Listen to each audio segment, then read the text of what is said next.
Obrigado pela presença dos jornalistas que aqui estão, cinegrafistas, fotógrafos, técnicos das emissoras de rádio, televisão, jornais, revistas, sites.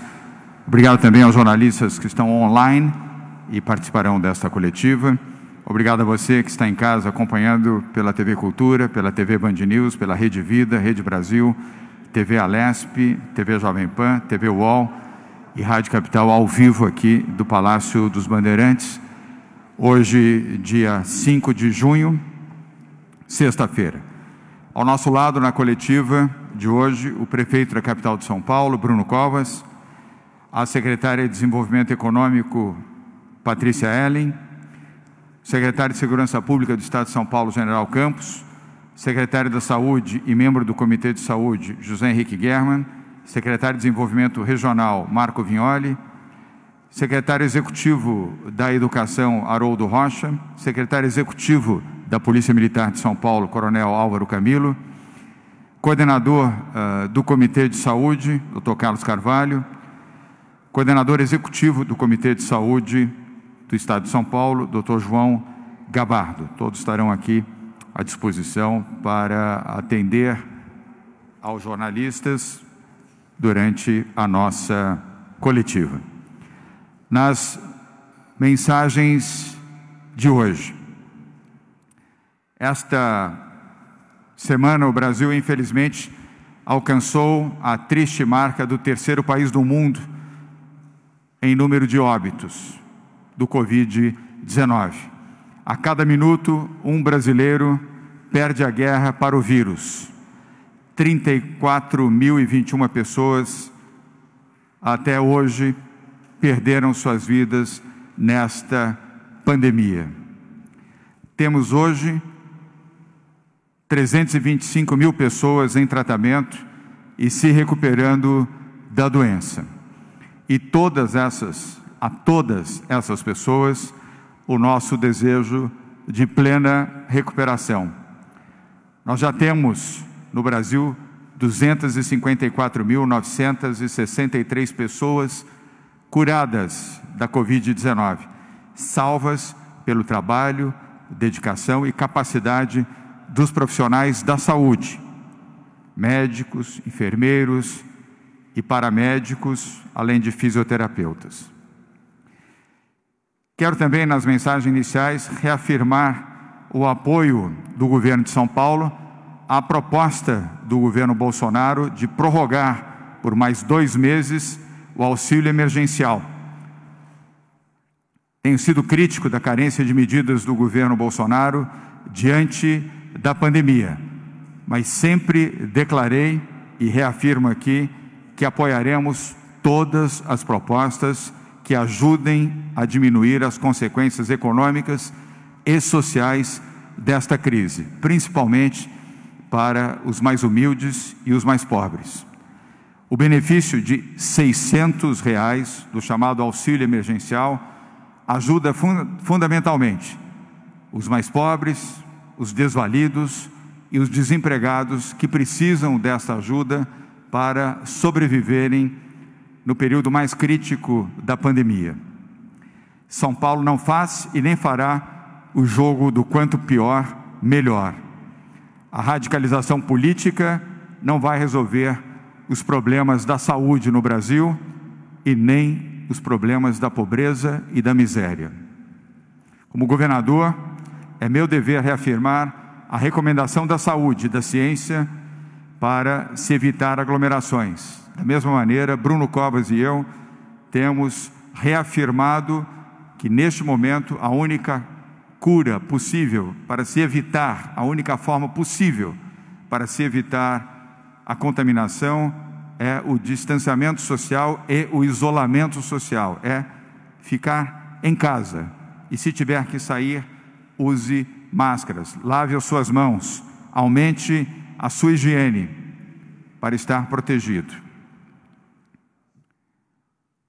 E todas as medidas que forem destinadas, como São Paulo vem fazendo, ao mobilizar recursos públicos e de doações privadas, para a aquisição de 4 milhões de cestas do alimento solidário para a população de pessoas em estado de pobreza e extrema pobreza, e se o governo federal agir na mesma linha, no mesmo sentido, terá o nosso apoio.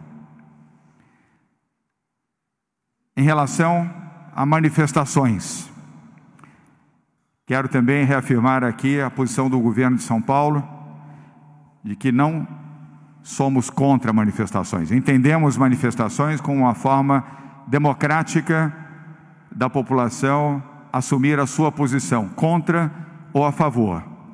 O que nós não apoiamos é a agressão. São medidas que estabelecem a diferença entre a manifestação e a agressão. A manifestação dentro dos princípios democráticos e dentro do respeito ao cidadão, ao seu sexo, à sua posição, à sua religião, à sua origem, à sua condição, merecerão o nosso apoio e consideração. Medidas que proponham violência, discriminação, ou ações ofensivas e agressivas a quem quer que seja, não serão toleradas e admitidas pelo governo de São Paulo. Vale lembrar também que a orientação da saúde, seja em São Paulo ou em qualquer outra parte do país, é para que as pessoas fiquem em casa. Aglomerações, mesmo com pessoas usando máscaras, não são recomendadas pela saúde. Sobre o tema das manifestações que poderão ocorrer neste final de semana, falará aqui, em nome do governo de São Paulo, o general João Campos, secretário de Segurança Pública do Estado de São Paulo, e o coronel Álvaro Camilo, secretário executivo da Secretaria de Segurança Pública do Estado de São Paulo. Informação. O governo já entregou até ontem, 4 de junho, 977 novos respiradores para hospitais públicos do Estado de São Paulo, sejam hospitais municipais ou estaduais.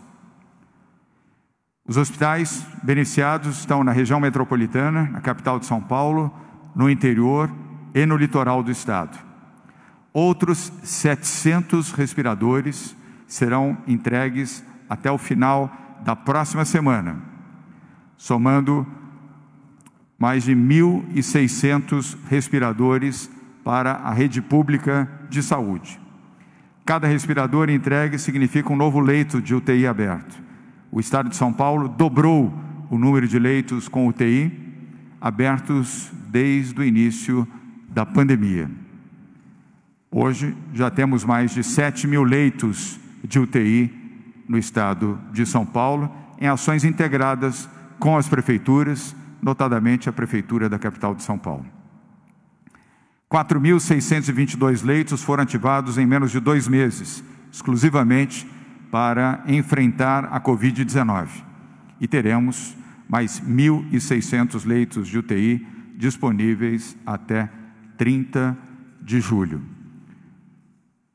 A área da saúde também vai se pronunciar a este respeito durante esta coletiva. E para falar sobre respiradores e ação, sobretudo no âmbito da região metropolitana, a região da capital de São Paulo, interior e litoral, convido agora o secretário Marco Vignoli, secretário de Desenvolvimento Regional. Muito bem, muito boa tarde a todos. Primeiro dizer que a principal plataforma do governo, no que tange à saúde, ao trabalho dos profissionais da saúde, é deixar que nenhuma pessoa fique sem atendimento no nosso estado. Ao longo de mais de 2 meses, um trabalho crescente de novos leitos possibilitou com que a gente chegasse a esse número anunciado hoje. Nós estamos agora com quase 1.000 respiradores nas últimas semanas, distribuídos aqui no estado de São Paulo, prioritariamente aonde a taxa de ocupação era mais alta, aonde esse respirador pode se tornar um leito funcional de forma mais ágil e fundamentalmente com um conceito regional, um conceito da subdivisão aqui da região metropolitana, a qual nós apresentamos na última quarta-feira a necessidade de aumento dessa capacidade hospitalar para poder avançar para a próxima fase do Plano São Paulo, poder fazer a sua flexibilização. Então, depois de 2 semanas desse trabalho, essa semana de forma muito intensa, com quase 200 respiradores sendo distribuídos em todo o estado de São Paulo, fundamentalmente na região metropolitana e na Baixada Santista, onde nós tínhamos uma taxa de ocupação mais alta, nós chegamos a esses níveis de hoje. Isso vai possibilitar com que a gente ultrapasse a marca que foi estabelecida na última quarta-feira. Está aqui, por exemplo, o prefeito de Rio Grande da Serra, Gabriel Maranhão, que é o presidente do consórcio dos municípios do ABC, que recebeu ontem 40 respiradores, somados aos próximos 30, que vai receber no início da semana, ultrapassando a meta e podendo ter aí uma redução da taxa de ocupação para níveis inferiores a 80%, portanto, indo para a fase laranja, se concretizado na próxima quarta-feira. Esse trabalho foi feito em toda a região metropolitana e de forma efetiva. São Paulo delimitou qual era a sua meta e está junto com os prefeitos cumprindo essa meta, dando segurança para a população nessa flexibilização. O governador colocou muito bem a expectativa, o trabalho para que a gente tenha na próxima semana um grande crescimento, né?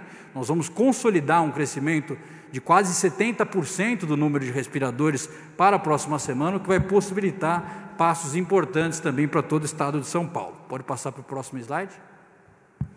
Com isso, já superamos a marca de 7.000 leitos no estado de São Paulo, uma capacidade hospitalar fortalecida, chegando exatamente a 7.122 leitos de UTI no nosso estado, dando uma segurança em um momento de retomada consciente da economia, em um momento também em que a capacidade hospitalar estabelecida se encontra em um nível dentro dos parâmetros estabelecidos pela ciência e pela saúde.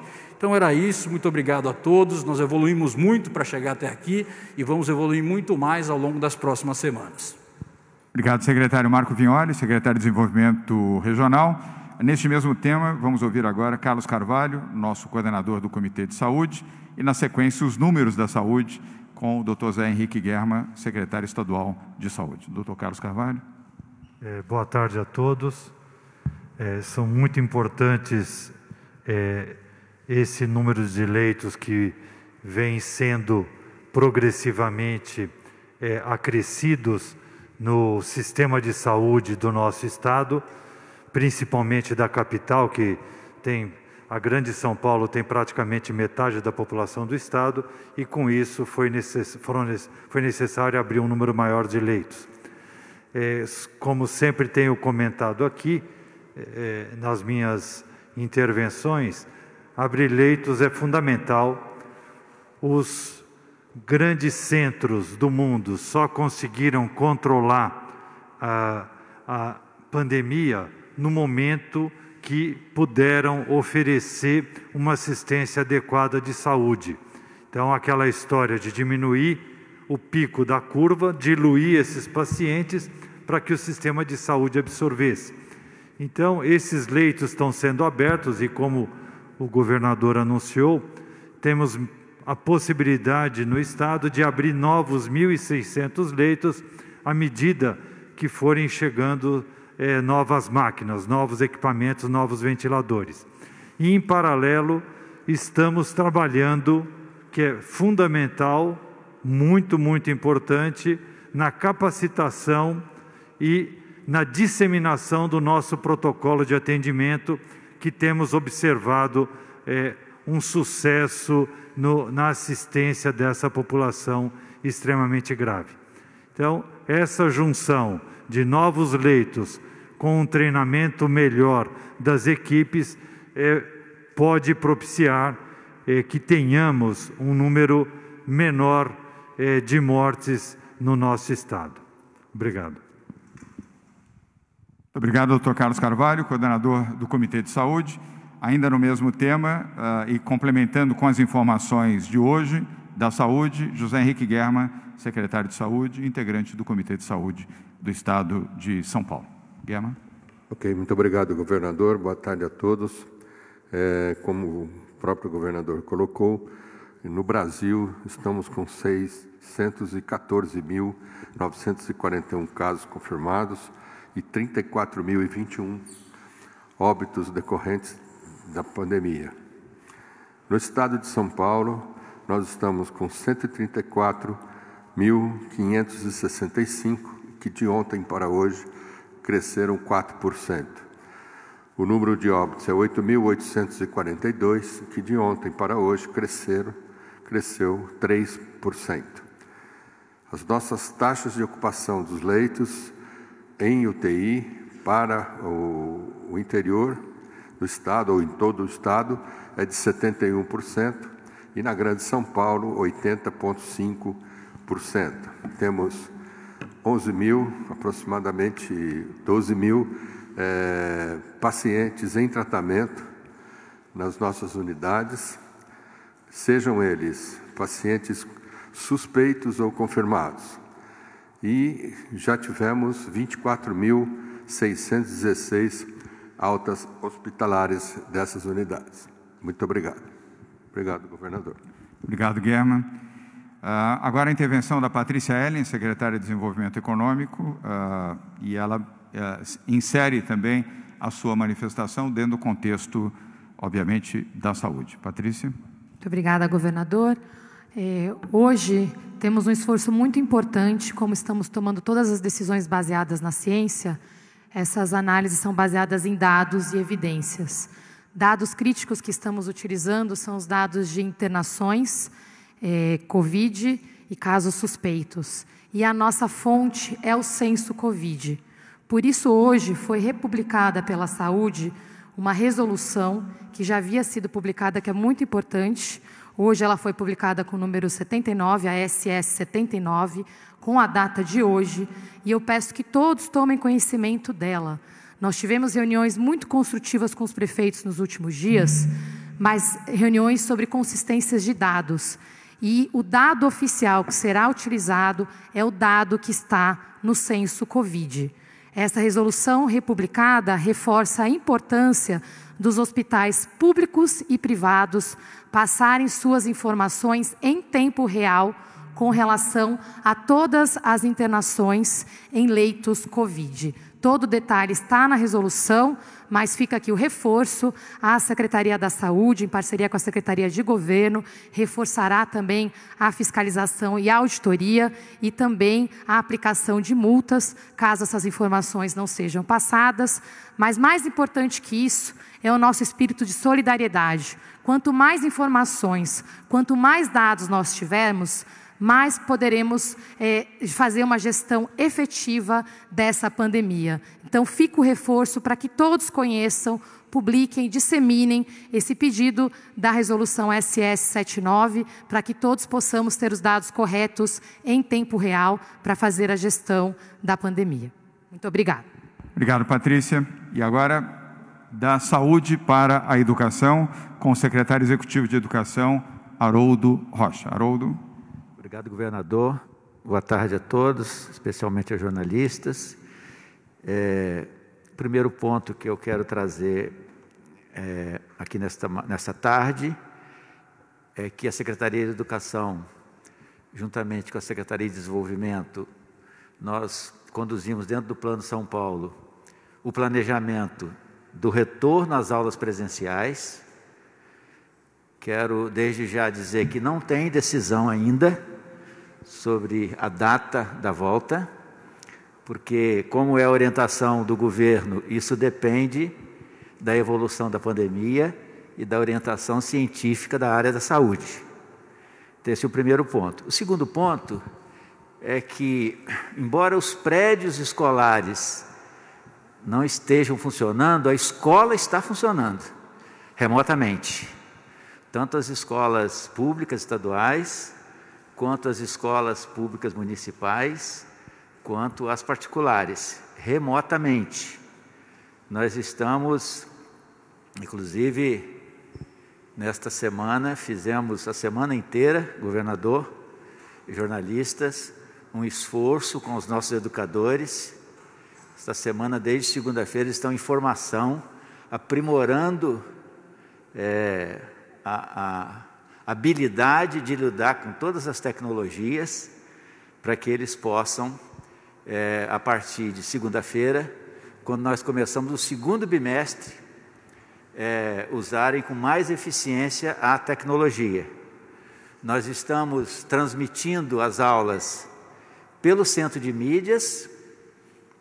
Queria dizer para vocês que o Centro de Mídias é uma construção que envolve o aluno e o professor acessar por um aplicativo as aulas, com internet patrocinada, e o Centro de Mídias não é uma ferramenta dessa época de pandemia, é uma ferramenta que nasceu agora, mas que vai ser muito importante para a educação daqui para frente, sobretudo na retomada das aulas. E aqui eu já quero adiantar para vocês um ponto que é muito importante.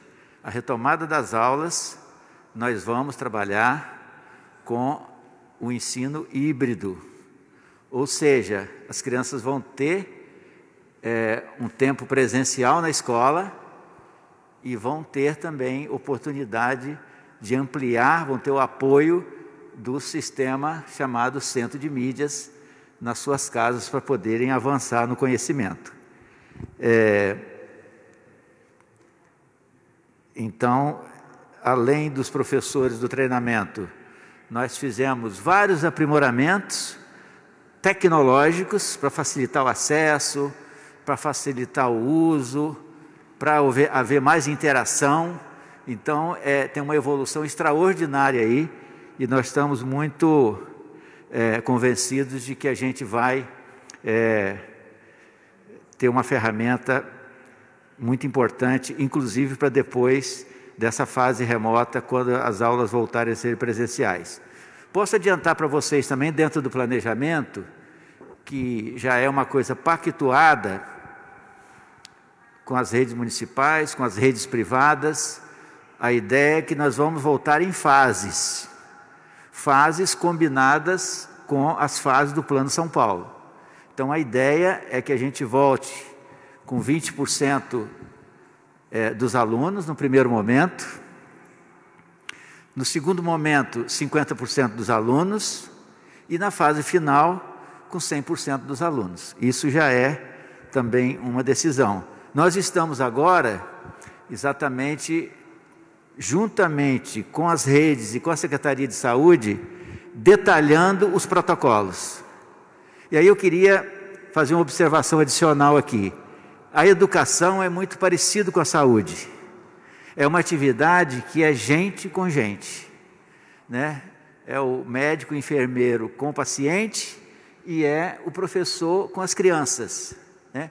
Então, é um desafio grande cada etapa dessa.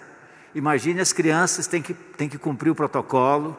Então, tudo isso está sendo minuciosamente trabalhado, planejado, para que a gente possa ter sucesso, né? Para que a gente possa voltar com segurança sanitária, né? E voltar com as crianças, né? Está na nossa agenda uma grande preocupação, governador, com o que nós chamamos de acolhimento, né? Acolhimento emocional das crianças, dos professores, nesse retorno. Porque eles não estão de férias, mas a gente sabe que quando tem férias, o retorno da escola tem todo um trabalho. Agora nós vamos ter também todo esse trabalho de acolhimento emocional para que tudo possa funcionar bem. É óbvio que nós dependemos da saúde, liberar a retomada das aulas. Nós já sabemos que vai ser em fases, e nós temos também um diálogo aqui pela frente muito especial com a área de transporte, porque o Estado de São Paulo tem 13 milhões de estudantes, de todas as redes. É praticamente 1/3 da população, né?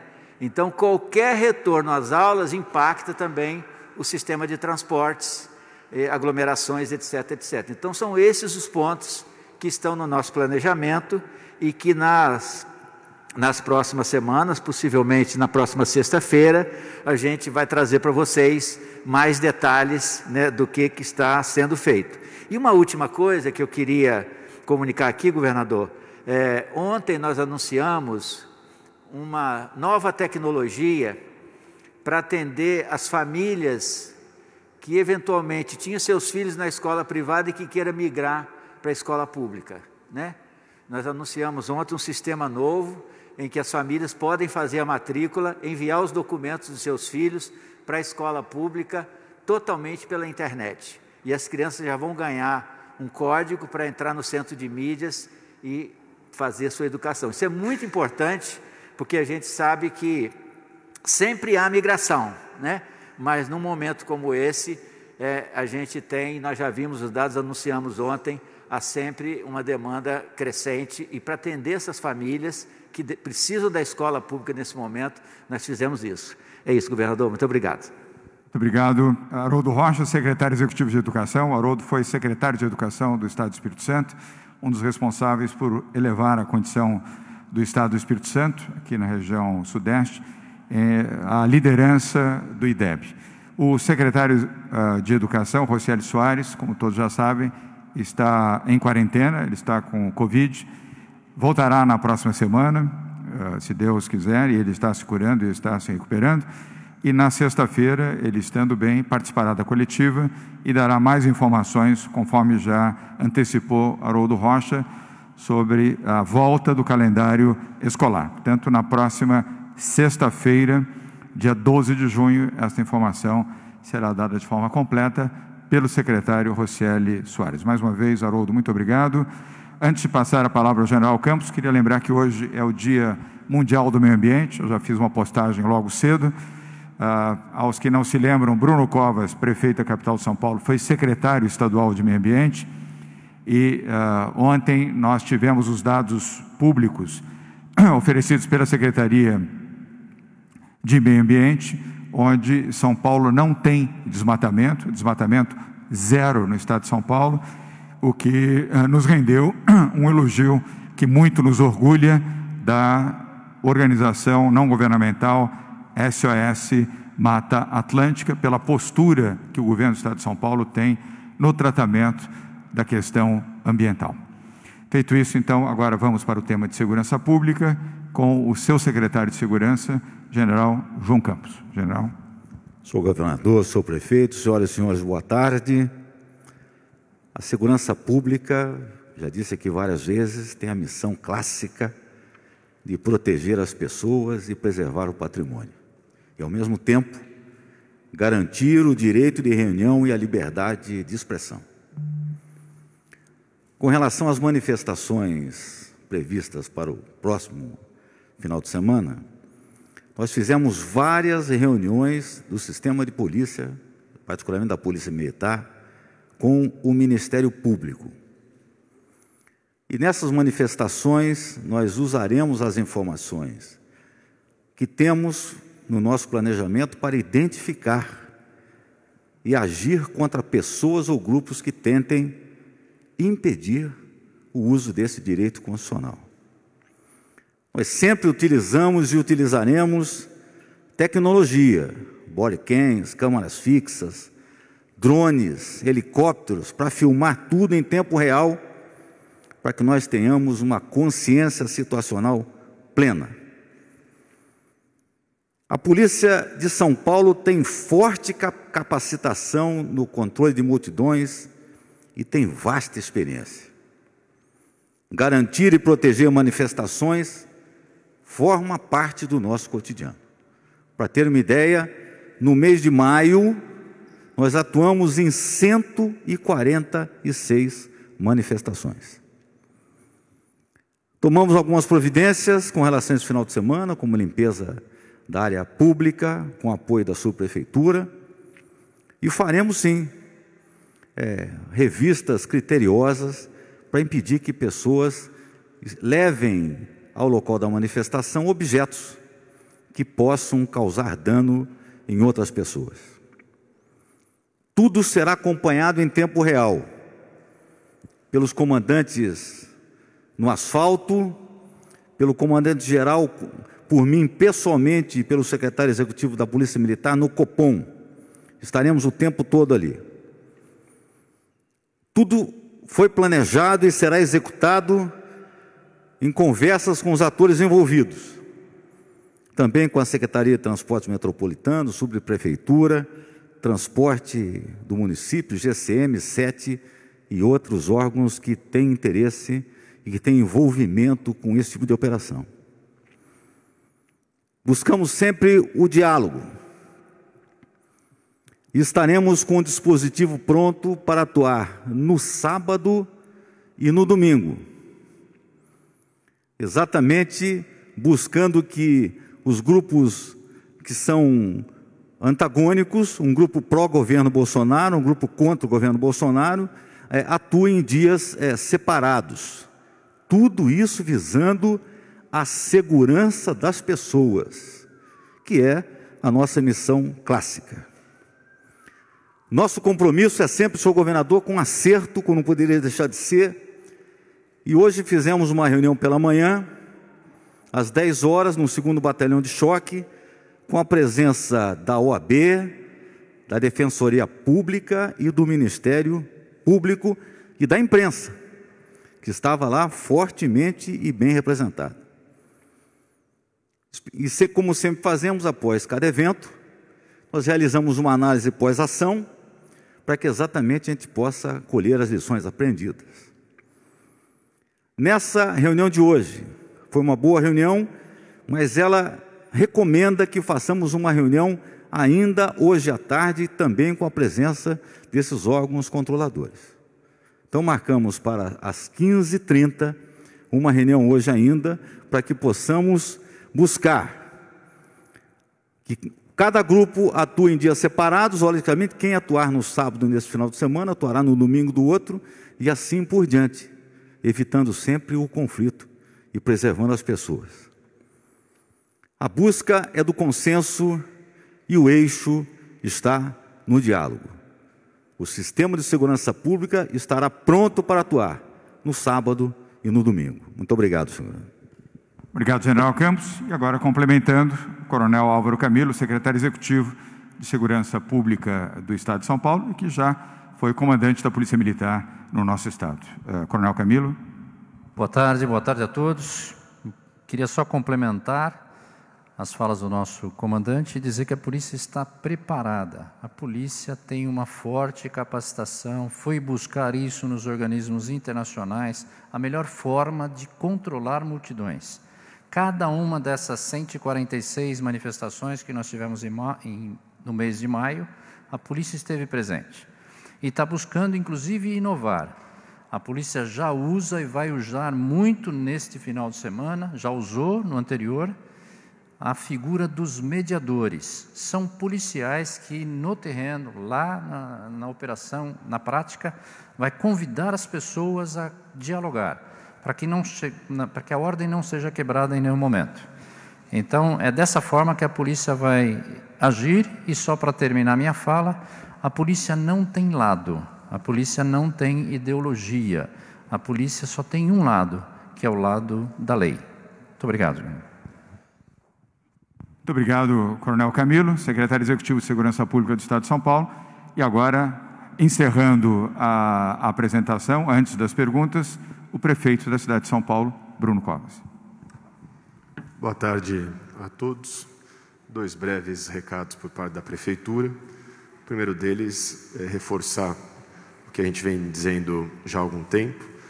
Embora o município tenha sido classificado na fase 2 do plano de retomada do governo do Estado, e inclusive ontem assinamos os protocolos com os 2 primeiros setores que voltaram a funcionar hoje na cidade de São Paulo, o setor de concessionárias e vendas de veículos e o setor de escritórios. A quarentena continua aqui na cidade. O plano, inclusive, prevê que, se a gente não conseguir manter os índices na cidade de São Paulo, a cidade retrocede à fase 1. É importante as pessoas permanecerem utilizando máscara, evitando deslocamento desnecessário, a participação e envolvimento das pessoas, junto com todas as ações que o poder público está desenvolvendo, como a ampliação do número de leitos de UTI, que vai fazer com que o município passe depois para a fase 3, 4 e 5. Então é importante relembrar isso. A cidade continua em quarentena e as pessoas precisam continuar a evitar aglomeração, evitar circulação desnecessária, continuar a utilizar máscara, continuar a ter todos os cuidados de higiene que nós aprendemos a ter por conta desta pandemia. E segunda questão, como lembrou aqui o governador João Dória, hoje, dia 5 de junho, é Dia Mundial do Meio Ambiente, data estabelecida pela Convenção de Estocolmo, feito pela ONU em 1972. E queria aproveitar esta oportunidade, dizer que o município de São Paulo vai criar um memorial para todas as vítimas de coronavírus na cidade de São Paulo, lá no Parque do Carmo, plantando uma árvore para cada vida perdida aqui na cidade de São Paulo. Enquanto alguns governos comemoram o desmatamento e passam a mão na cabeça daqueles que promovem desmatamento, a cidade de São Paulo faz aqui a sua lembrança em relação a todas as pessoas que estão perdendo a vida por conta desta pandemia e plantando ainda mais árvores, contribuindo não para o desmatamento, mas para o reflorestamento do estado de São Paulo. Muito obrigado, bom dia a todos. Obrigado, Bruno Covas. 13h06. Agora sim, vamos às perguntas dos jornalistas que tiveram a gentileza de comparecer aqui ao Palácio dos Bandeirantes. Vamos começar pela TV Record, jornalista Daniela Salerno. Daniela, boa tarde. Sua pergunta, por favor. Obrigada, José. Boa tarde a todos. Depois da gente ter notícia de que a Unifesp vai liderar o projeto de testagem de uma vacina desenvolvida por Oxford aqui em São Paulo, agora a gente tem notícia de que o Brasil pode, inclusive, negociar a produção dessa vacina e ser responsável, inclusive, pela distribuição em toda a América Latina. Então, eu queria saber da equipe de saúde, principalmente, como que eles veem essa notícia, se é algo que dá para entender como realmente promissor e se o comitê vai ajudar, inclusive, nas tratativas para avançar nesse sentido. Obrigada. Ótima pergunta. Obrigado, Daniela. Eu vou pedir que o Dr. João Gabardo possa responder com comentários ou do Dr. Guerra ou do Dr. Carlos Carvalho. Gabardo. Bem, todos nós estamos muito ansiosos com relação a essa questão da vacina, porque isso é o que vai determinar a velocidade que nós poderemos ter para o enfrentamento e a conclusão desta epidemia. Agora, especificamente sobre esse projeto, eu não tenho acompanhado, vou deixar para o Dr. Carlos fazer os comentários referentes ao processo que está sendo desenvolvido aqui em São Paulo. Ok. Carlos Carvalho, nosso coordenador do Comitê de Saúde, por favor. Obrigado. Como foi dito, sem dúvida nenhuma, esse é talvez o ponto mais importante na perspectiva de podermos, num futuro, ter uma forma mais efetiva de resolver a infecção por esse vírus. Então, esses dois fatos estão diretamente relacionados a esse processo. Primeiro, a produção de uma vacina ela é bastante lenta porque ela tem múltiplas fases. Então, vencida a fase que ela se mostrou segura, então vem uma fase mais clínica, que é esse início que estamos agora. Então, tem várias vacinas sendo testadas no mundo, uma delas é coordenada por esse centro de Oxford, e alguns centros brasileiros, como o da Universidade Federal de São Paulo, foram convidados e estão se preparando para poder participar desse estudo.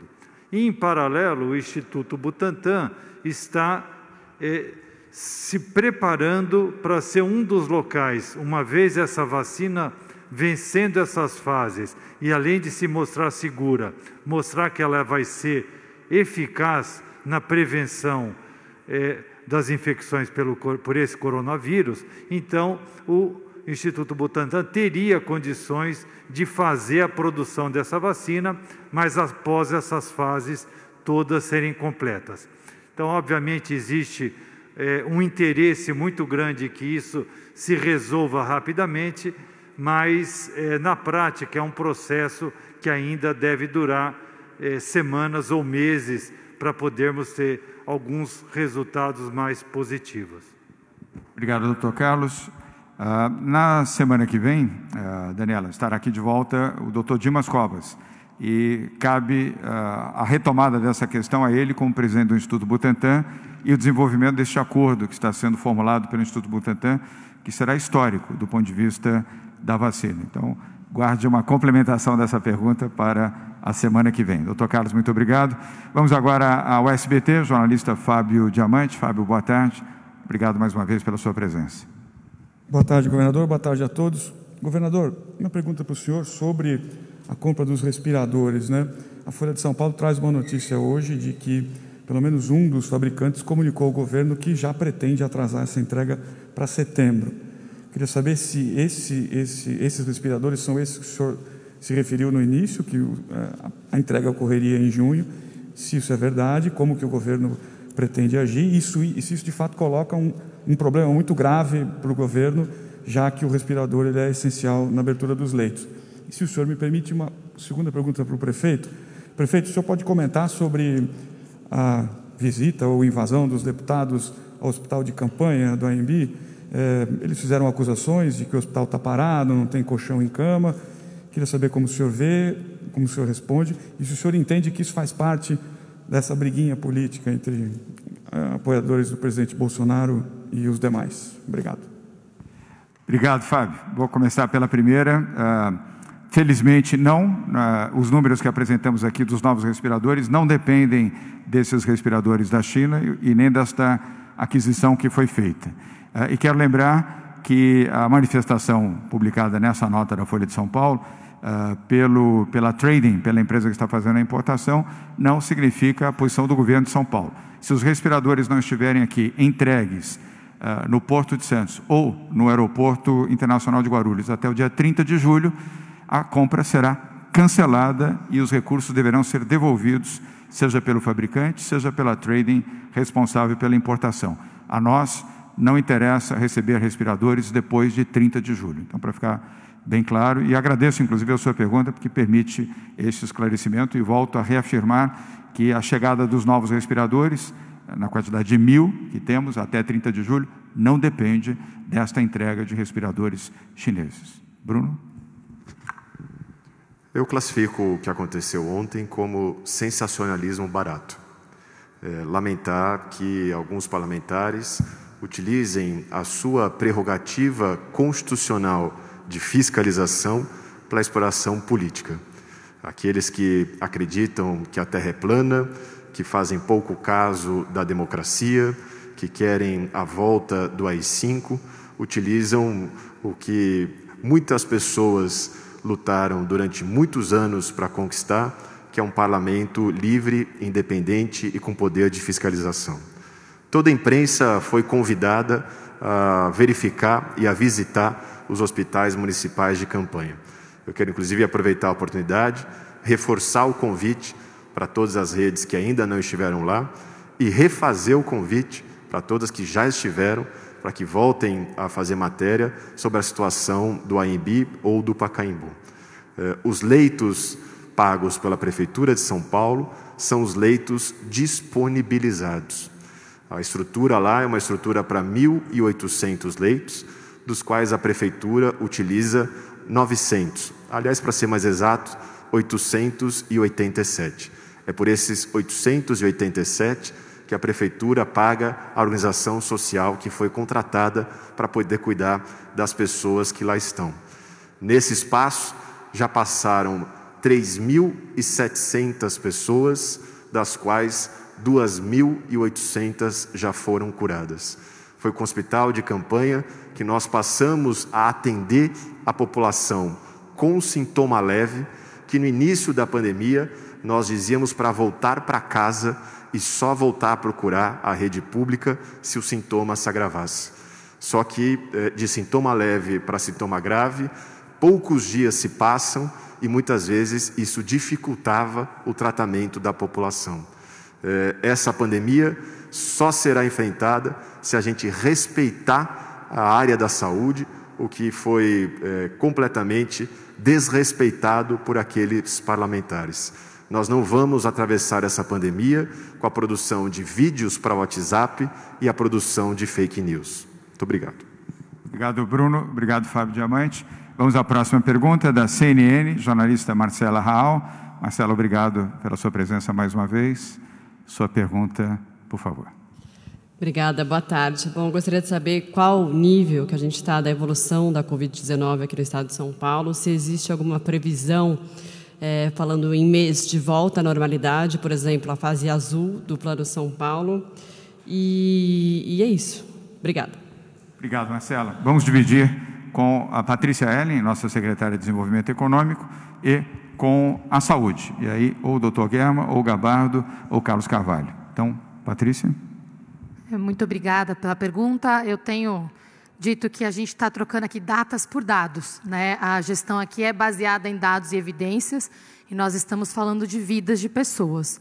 Então, a gente não pode se comprometer com uma data, porque ela depende do comportamento da população, do nível de isolamento, do sucesso da implementação dos protocolos e da colaboração de todos com o fornecimento dos dados que nós estamos pedindo sobre internações. E segunda, nós vamos falar também sobre a importância dos dados de testes e diagnósticos. Então, nós estamos trabalhando aqui nesse momento de garantir que temos as melhores informações e as melhores condições para evoluirmos nas etapas de retomada. Mas eu gostaria de reforçar a mensagem que o prefeito Bruno Covas colocou aqui muito bem. 90% do nosso estado hoje está em fase de alerta ou controle. Em ambos os casos, a recomendação para a população é ficar em casa. Nós não voltamos à normalidade e quanto mais nós contribuirmos nesse momento, mais rápido as fases verdes e azuis vão chegar em todas as regiões do estado. Muito obrigada. Obrigado, Patrícia Ellen. E complementando, João Gabardo, coordenador executivo do Comitê de Saúde. Marcelo. Todos estão preocupados com essa coincidência do lançamento do Plano de São Paulo e, infelizmente, quase todos os dias nossas informações mostram um aumento no número de casos e um aumento no número de óbitos a nível nacional. Primeiro, nós temos que entender que esse aumento do número de casos, ele não é consequência do aumento do número de casos nos locais onde a epidemia já ocorreu, está ocorrendo com maior intensidade. Não são os casos de Manaus, Belém, Fortaleza, Recife, São Paulo.